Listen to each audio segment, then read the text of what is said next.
Bom dia a todos. Vamos ficar em pé e fazer a leitura em Jeremias, capítulo 29, versículo 13.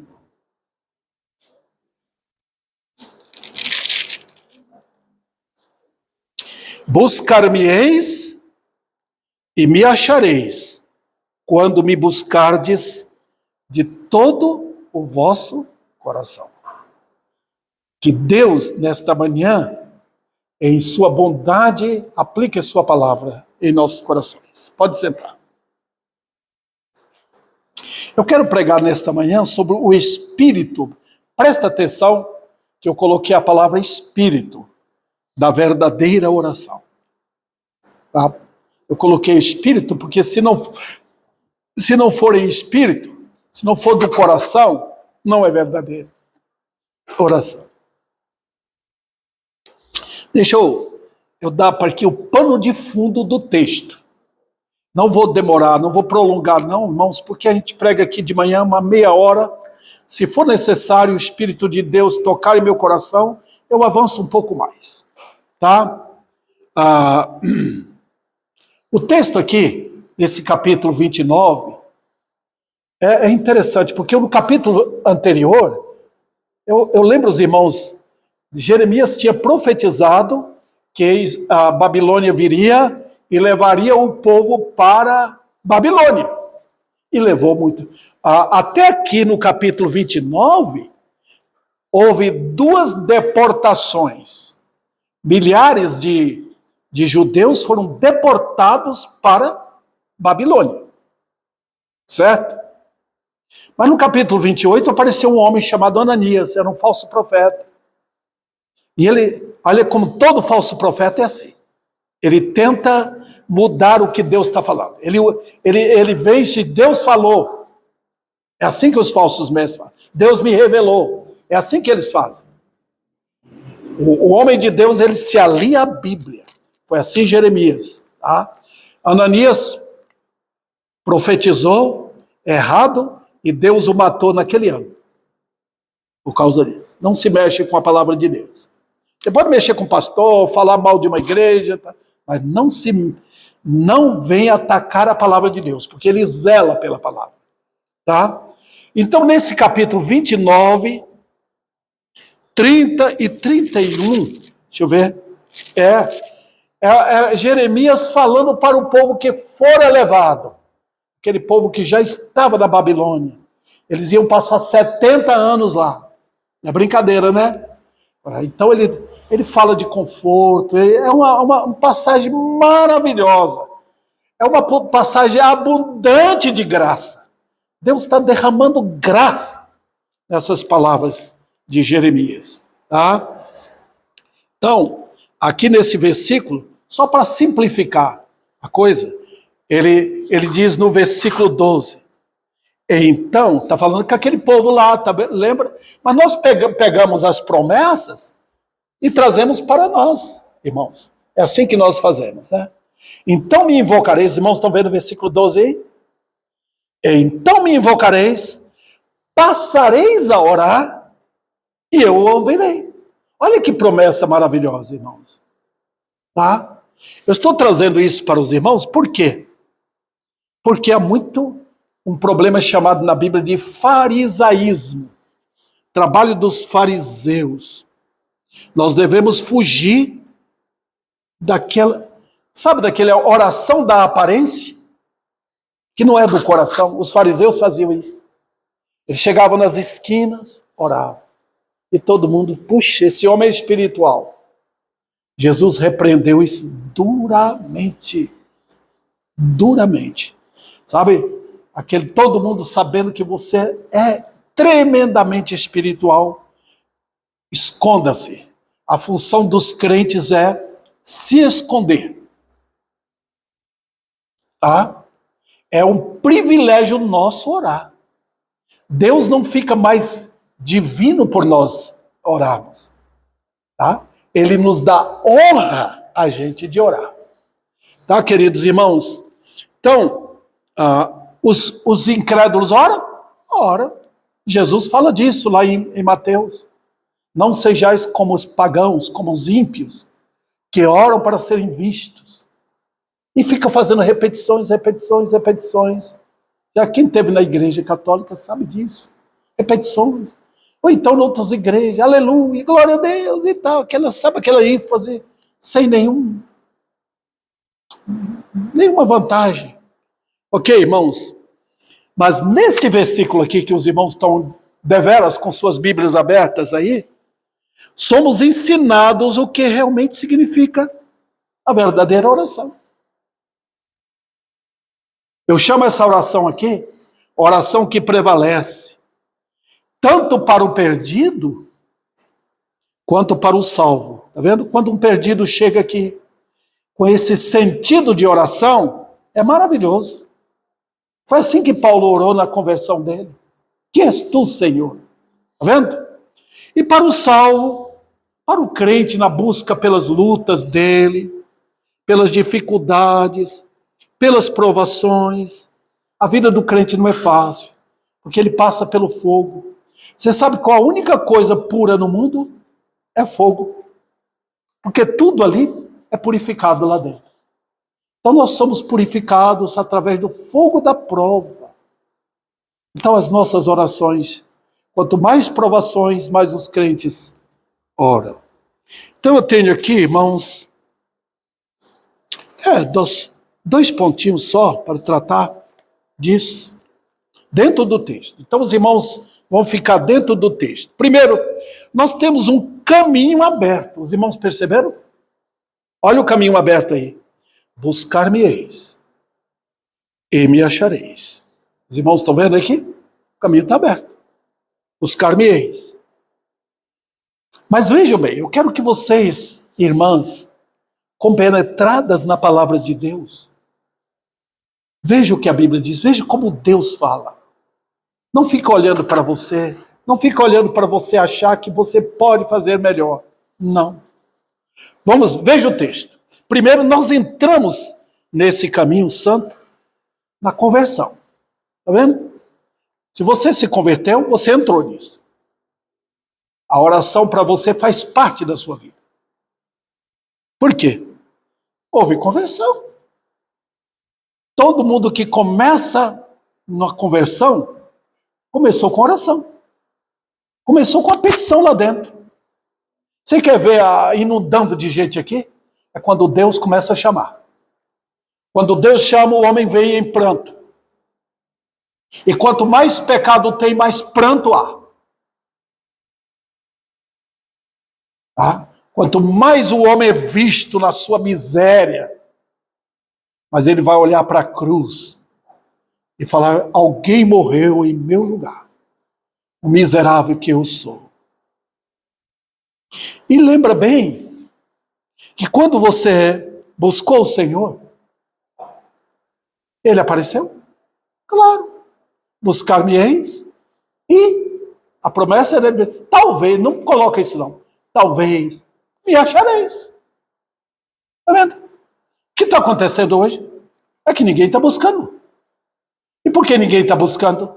Porque Deus tirou a mão dele. Salmo Isaías 59. Quando Deus não chama, ninguém vem, irmãos. Não adianta. Você pode falar do seu marido, seu vizinho, seu parente. Quando Deus não chama, ninguém vem. Então, a situação atual, requer que nós, eu e vocês, o grupo que ficou aqui definido, ajoelhemos e oremos. Busquemos ao Senhor. Vamos lá. E a sua oração, quando você se converteu, foi uma verdadeira bem-aventurança. Incrível. Você buscou a Deus.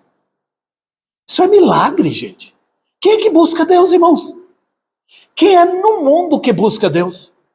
Romanos responde. Não há quem busque a Deus. Ninguém. Então, quando você vê alguém buscando a Deus, buscando a verdade, não a mentira. Igreja de falsos mestres estão lotadas. Todo mundo buscando novidade. Buscando sentimento religioso. não a verdade. Posso falar isso, irmãos? Falo com temor, porque está acontecendo em nossos dias. Vamos lá. A primeira lição que o texto, de forma substancial, nos apresenta é que havia um planejamento. Não sei se os irmãos perceberam. O que diz o texto? Buscar-me-eis. Os irmãos perceberam? Interessante. Buscar-me-eis. Significa, irmãos, que vem uma ordem. Quando Deus diz, eles vão me buscar, então vai acontecer alguma coisa. Porque ninguém pode buscar a Deus, a não ser que Deus chame. Eu quero que os irmãos olhem aí o capítulo 30. Olha o versículo 21, o final do versículo. Podia ler todo, mas eu só vou ler o final do versículo. Capítulo 30, versículo 21. Pois quem de si mesmo, quem é o Antônio, a Rosa, a Maria ou o José, que pode buscar a Deus, aproximar de Deus? Ninguém. Agora, os irmãos perceberam que quando diz buscar-me-eis, é a graça que está falando. Não é a lei. É Deus que entrou em sua misericórdia em ação. Os irmãos perceberam agora? Outro detalhe, queridos irmãos. A ordem vem de uma decisão soberana e não da decisão do homem. Eu já mostrei para os irmãos. Tem milhares de pessoas que condenam o que eu estou pregando. Mas não pode, irmãos. É a graça que chama. Enquanto Deus não sair do trono dele para agir com misericórdia, ninguém vem. Os homens continuam mortos. Seu vizinho, seu irmão, seu filho, qualquer um, está lá no túmulo dele, só sai para pecar. Tá? Então, quando a graça atua, Deus diz, eles vão me buscar. Buscar-me-eis. E aí é Deus se colocando em sua graça para agir. Veja que ele está falando com o povo que foi para a Babilônia. Lá eles, na provação, longe do país dele, longe do templo, longe de Jerusalém, Deus falou, eles vão me buscar e vão me achar. Vamos lá. Outra coisa, a nossa decisão veio de um comando supremo. Deus falando, vai me buscar. Ninguém pode impedir. Ninguém. Se Deus quer tirar um homem da pinga, ele vai chamá-lo. E o homem vem. É assim que ele faz.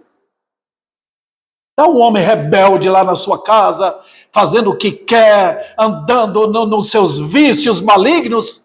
Quando o Senhor faz a obra e chamar, ele vai e vem. Quanto não, a pessoa fica orgulhosa. Outro detalhe.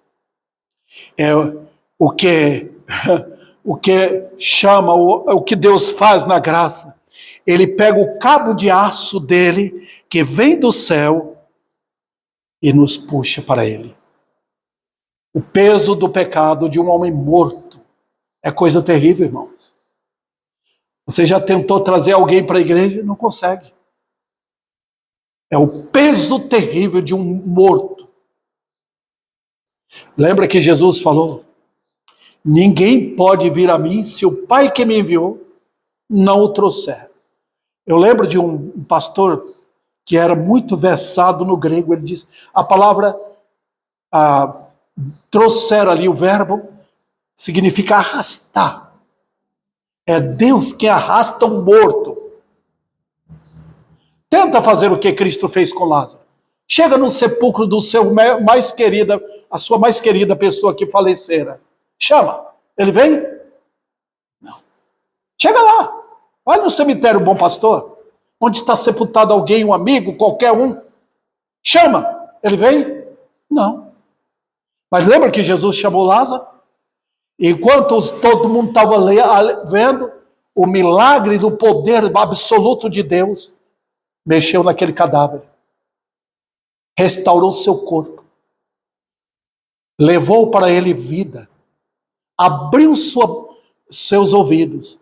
Ele pôde ouvir. E ele saiu. Pôde andar em direção a Cristo. A próxima lição é: a promessa não foi em vão. Por quê? Olha o que ele diz: buscar-me-eis e me achareis. Se não achou, é porque não foi buscar a Deus. Porque quando Deus ordena, busca-me, ele vai ser achado. Vamos lá para a explicação disso, e eu espero que Deus me ajude a explicar isso melhor para vocês. Primeiro, Deus nunca chama alguém sem que ele mesmo espere lá adiante. Quando Deus chama, pode ter certeza.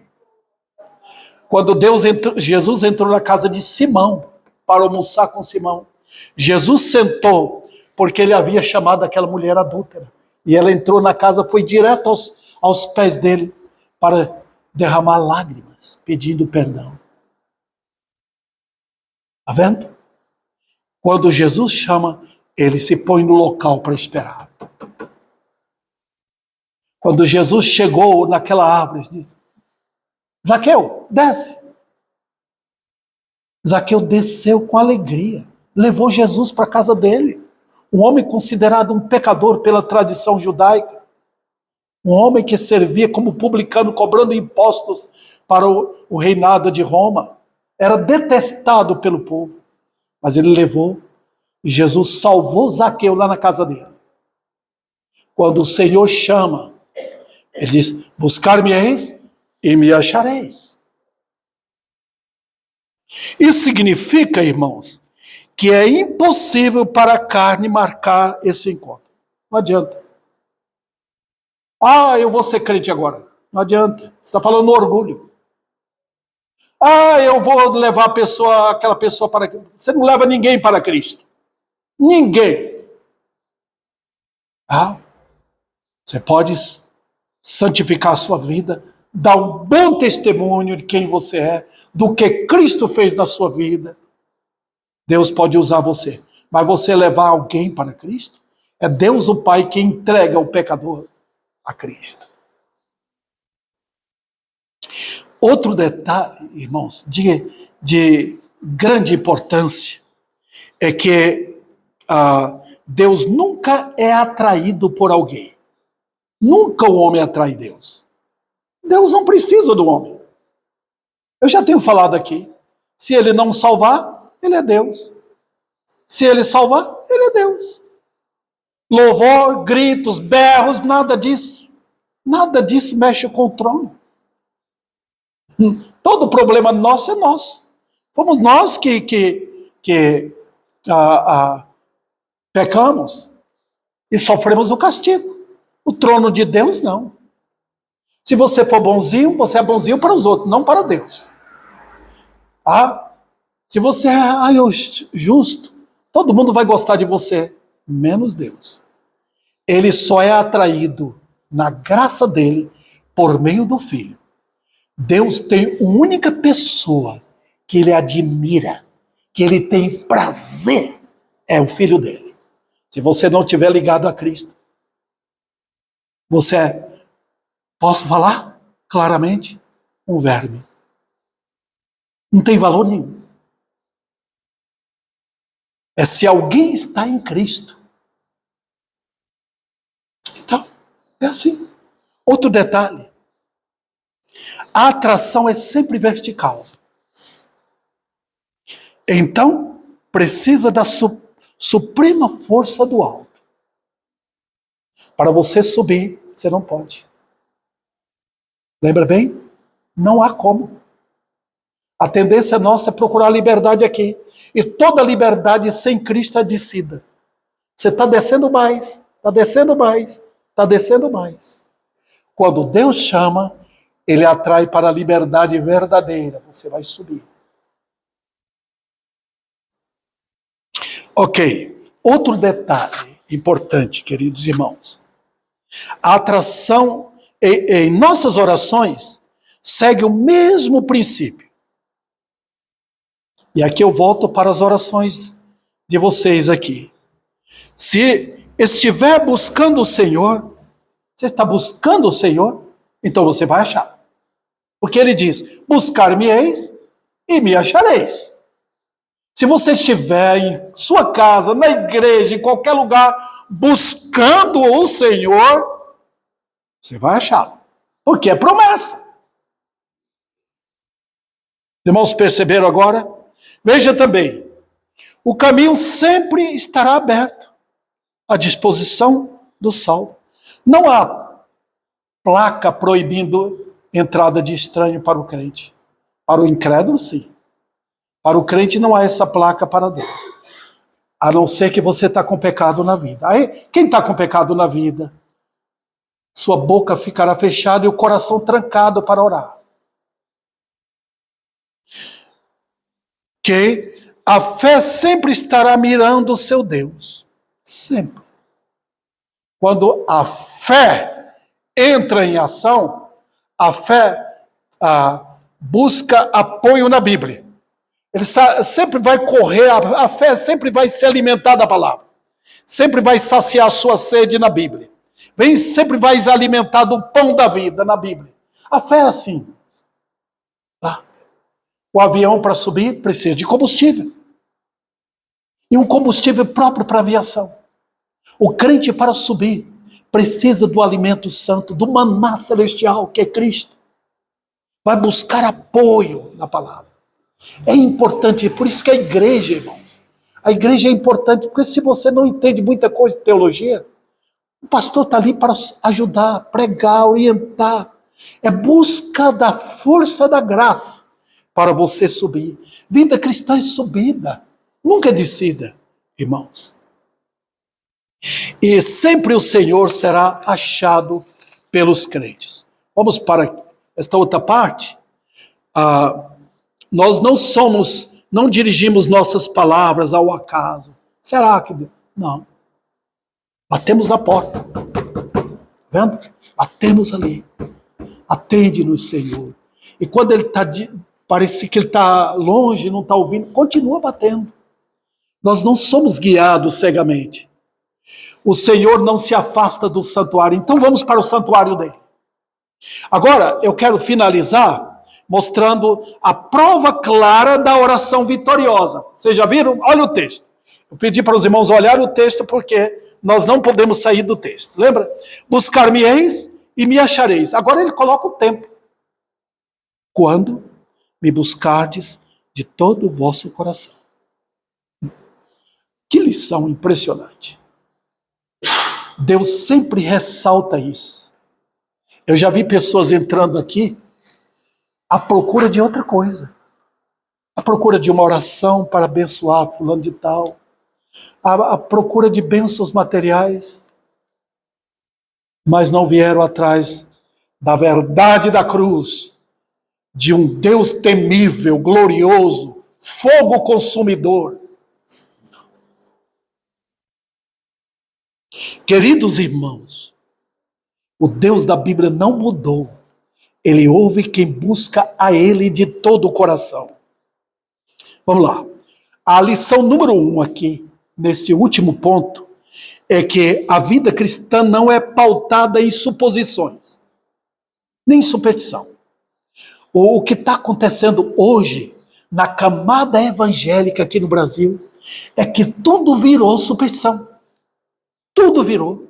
A superstição no quadro, a superstição no louvor, a superstição nisso e naquilo, nas emoções, tudo superstição hoje. Nós não vivemos disso. Fuja disso. Porque aí Satanás entra. Eu estava meditando enquanto você está ouvindo a mensagem de Jessé, para uma mensagem que eu vou ter que escrever, baseada em Atos capítulo 7, o povo de Israel. Quando Moisés foi para o monte, ficou lá 40 dias, 40 noites. O povo começou a entrar em superstição lá embaixo. É assim, irmãos. O perigo de afastar das escrituras sagradas. Os ímpios buscam seus ídolos. E, segundo, seus conceitos. Quando falo de Jesus aí fora, quando fala de Deus com tanta emoção, nós estamos orando. É o Deus deles, não é o Deus da Bíblia.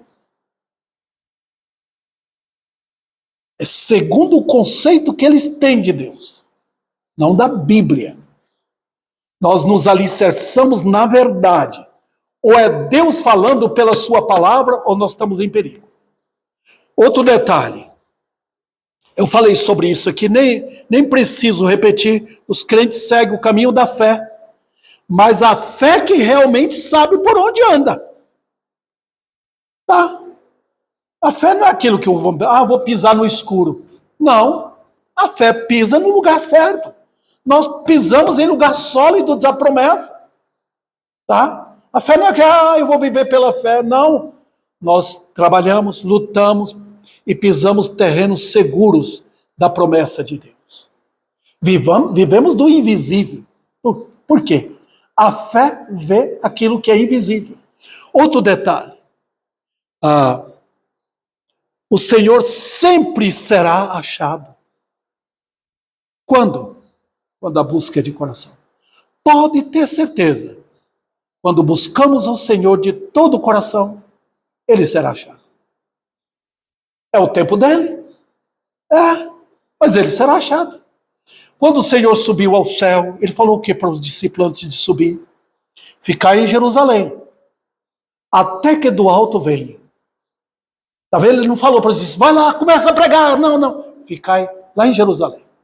É difícil para a natureza humana obedecer, né? É difícil. Fica parado. Era para Israel, que estava lá embaixo do monte, ficar ali, esperando. Mas 40 dias esperando Moisés? Era difícil demais. Vamos aproveitar e vamos mudar esse conceito. Ok. Quando é no coração, há temor verdadeiro. Quando você faz de coração, você tem. Quando é no coração, há inteligência. Você lembra quando Ana foi orar pedindo um filho? Impressionante, ela chegou uma mulher crente, um exemplo de uma mulher de fé. Ela chegou lá no tabernáculo, lá em Siló. Lá estava Eli. Ele viu aquela mulher orando. A palavra não saía direito da sua boca, ele pensou que ela estava bêbada. Ela falou, estou pedindo a Deus, era algo do coração. E ele falou, pode ir em paz, o Senhor vai te responder. Deus deu a ela Samuel. Samuel significa pedido de Deus. Samu, pedido. Deus. Perceberam, irmãos? Como é que Deus faz? Alguém que o buscou de todo o coração. Uma mulher. E ela não estava pedindo para zombar daquela outra, a mulher que tinha filhos, esposa do mesmo marido. Ela foi e buscou o Senhor, e depois Deus deu para ela acho 3 ou 5 filhos, se não me engano. Ok? Vamos lá. Quando é no coração, o que acontece? A persistência, a sinceridade. Eu visto muitos começando a orar, esperando um pouquinho, mas quando Deus demora, se afasta. Não é isso que eu queria, eu quero logo. Não faça assim. Tá? Então você vai ter problema. Se você está buscando de todo o coração, pode esperar. Espera o tempo de Deus. Seja forte. Faça dessa espera um motivo de louvor, de cântico, de adoração. Faça isso. Quando é no coração, o próprio coração é sondado pelo Senhor. Salmo 7, versículo 9. O que é que diz lá? O mesmo que Jesus falou para as igrejas da Ásia, lá em Apocalipse. O Senhor sonda o coração. Ele sonda. Ele vai lá dentro, ele sabe o que está lá dentro. Ele nunca vai dar algo para você que vai ser prejuízo para a sua vida. Nunca. Se você tentar, como Israel tentou, pedindo carne, e sabe o que? Fustigando Deus. O Senhor não é Deus? Deus deu carne. Tá bom. Mas aí veio a ira. Saindo carne aqui, saindo carne por todo lado. Tanto comer carne. É isso que vocês queriam? Tá aí. Pedir a Deus alguma coisa na ira dele, quando ele não quer dar, é terrível. Outro detalhe, irmãos, e para finalizar, descobrindo as falsificações do coração. Vamos ver? Primeiro, quando não é no coração, os interesses não visam a glória de Deus. Os interesses são humanistas. Não é a glória. Toda oração, toda nossa atividade, tudo o que pedirmos ao nosso Deus tem que visar a glória dele. Caso contrário, não vai obter. Desculpa. Ok? Outro detalhe. Sempre serão vencidos pelas circunstâncias. Quando há demora, é Deus provando para mostrar quem é você. Tá? Lembra de Saul? Quando ele estava ali querendo uma resposta, Samuel não chegava e ele tomou a providência dele mesmo para oferecer sacrifício. Quem oferece sacrifício eram os levitas, sacerdotes. Ele não. Ele ofereceu sacrifício na pressa para obter resposta. Não faça isso. Nunca passe na frente de Deus. Nunca. Você lembra Davi? Quando arrumou aquele carro com os bois novos para carregar a Arca da Aliança? Oh, que respeito! Que maravilha! A Arca da Aliança. E ele na frente. De repente os bois tropeçaram. E Uzá, aquele sacerdote, estava ali para segurar a arca, morreu na hora. Deus o matou. Porque foi irreverente contra a santidade de Deus. Queridos, a glória de Deus está em vista. Aqui no trabalho dele, é a glória dele. Não o homem. Não a glória dos homens. Não queremos mudar a mensagem só para ter gente dentro da igreja. Queremos pregar o que ele manda pregar. E devemos ser sinceros e tementes a Deus. Tá? E ele será glorificado. Não queremos dinheiro. Não estamos atrás disso. Não queremos gente rica ou gente pobre. Nós queremos crentes convertidos a Cristo.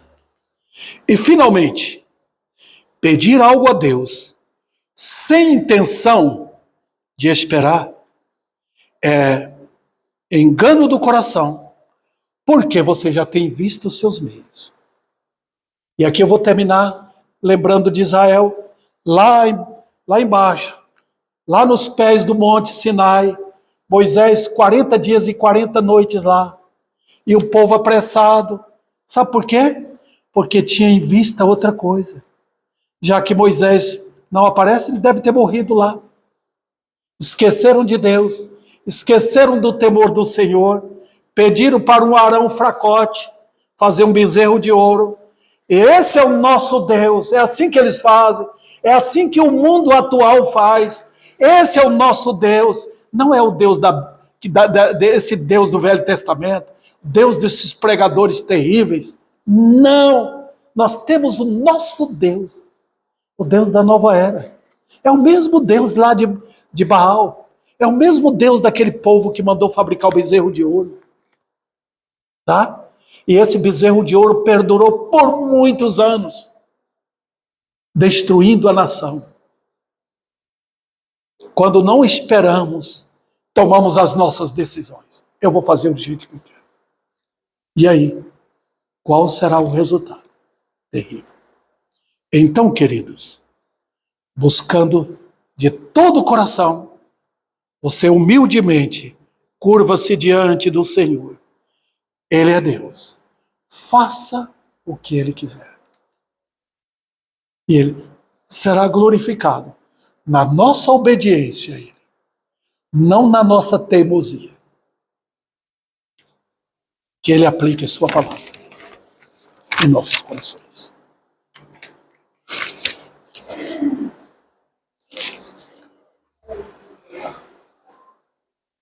Fiquemos em pé, irmãos.